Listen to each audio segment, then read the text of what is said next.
You are live. Hello, everybody. Welcome over to the Afterglow from the Love Healing Room. And we are talking about streams of income. And we multiple streams of income. So we want to give you the 4 tips that we've had for today. I'm going to start with mine. You start with yours. And so mine was, my first tip was, we got our little happy music going in the background now. Having a business while working a full-time job. So some of the tips I gave was make a commitment. Make sure you commit to yourself, commit to your business, commit to the lifestyle that you want to live, commit to your family, commit to your legacy, just commit. Make a commitment, because that shows that you are truly serious about what you're doing. What you're doing. Set detailed, measurable goals. Don't make your goals too big and they're, that they seem unattainable and they're overwhelming to you. Set measurable goals. You can see, yep, I did that. Check, I did this. Check, I did this. Yep, did that.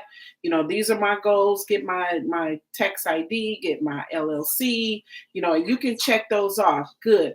End of the month, I got my business up and running. There. Next month, I'm going to work on my website, my social media. What am I going to do to make that happen? I'm going to research, go on Wix, GoDaddy, find someone that can do a website for me. If that's a weakness area for you. If that's a weakness, because I mentioned that's a weak, some things, I can build a website, but my weakness is really being able to go on and add things to it, like the e-commerce and thing. I know I'm weak at that. So what I did was built mine, and then I went and got, my go-to person, can you come help me with this e-commerce part, So know that. And inventory your strengths and interests. Know what your strengths do, some introspection. Really sit down and think, and what do you do well? What are your strengths? What can you do? And it's just, you can do it with ease. It's not a problem. But then there's those things that, like we just said, that are your weaknesses. If you're not good at, like I mentioned earlier, you may have an online business. You might want to, advertise on social media. That you're not good at writing posts. You're not good at, diligently, setting those posts out. Outsource it. Just outsource it. And it's all right to ask for help. It's okay to ask for help. Delegate it to somebody else to do it. In fact, that's what we need to do. We need to ask for help. So those are the 3 tips. And one of the other things I said was, do not leave your full-time job. Oh, yes, that's really important. Because that's your main source of income. And what our mentor teaches us is that don't let your job work you. You have your job, but your job don't have you. You use your job to be able to fund your business, to be able to do the things you need to do for your business. Because there's a few things you may need to pay for. Like to get a business account, you need anywhere from $50 to $100 to get a business account started.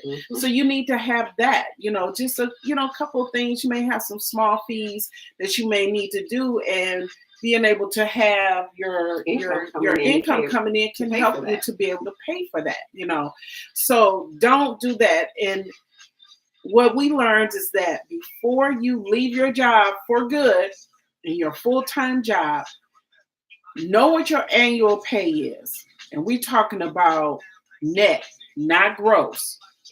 And you should be able to save up at least 2 years of your net income before you leave your job.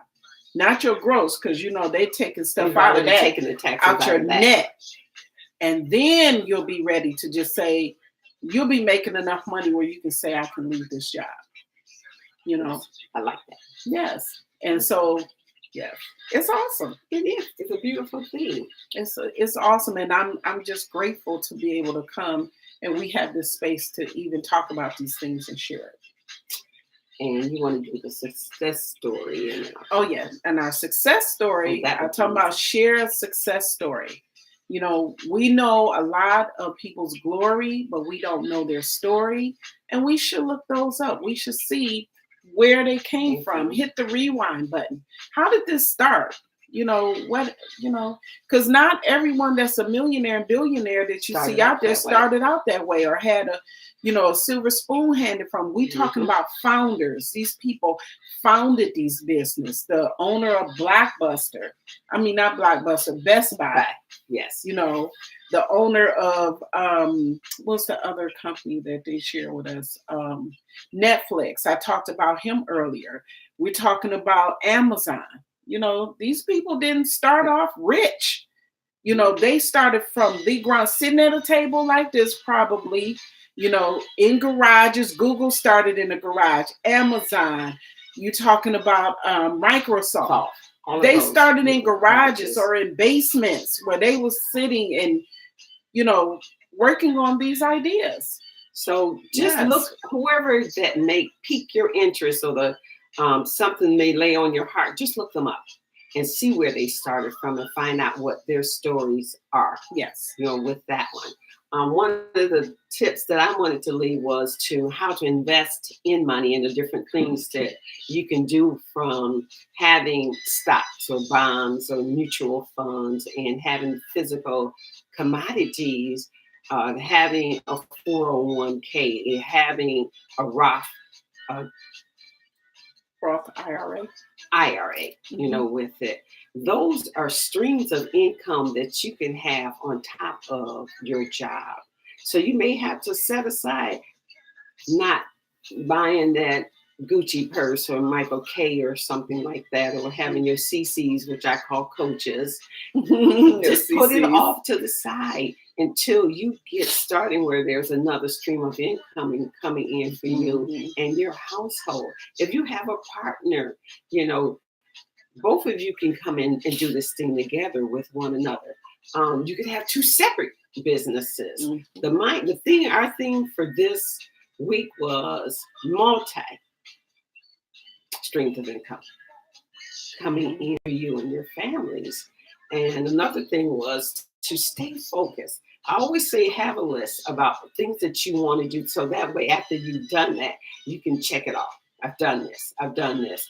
And seeing that list and going over it on a weekly basis, going over it with your family, going over it with your partner, so that you can say, I have done this, and this. And then I can mark that off. And then the next month, I can do something else. And it's going to keep going. Don't stop. Stay focused on what it is that you want to do and what you want to accomplish, and have people to support you to do that particular thing. Don't just think that you have to do it by yourself. And even the companies that we've mentioned, they've had someone with them to help them along. If it wasn't the wife or it wasn't another partner that came along, and they have done phenomenal things. Currently, people that are still alive today, we don't have to go through just Thomas Edison or Tesla and Benjamin Franklin. There are people now that we can see and read their biographies. Go on YouTube, just type in their name and just look up and see what they have done. Yes. So if they can do it, we doing it. Yes. And you can do it. Yep. Thank you. Yes. Wow. Yeah, I know. We said a mouthful today. We did. But I'm grateful for these recordings because guess what? You can come back and listen to us. And we please encourage you to share our videos. Share them on your streams. Yes. Like us. Thumbs up. Like. Subscribe. Yes. Subscribe to our channel. Because we're going to have so many good things. I mean, it's just going to get better and better and better. So just look forward to all the great things coming from the Love Healing Room. Yes. Yeah. So is that it? That is it. That is it. Thank you. For this week, multiple streams of income. And thank you again for being here in the Love Healing Room with us, where love is the root of all healing. Thank you. We love you. And good night. Good night. Namaste. Namaste.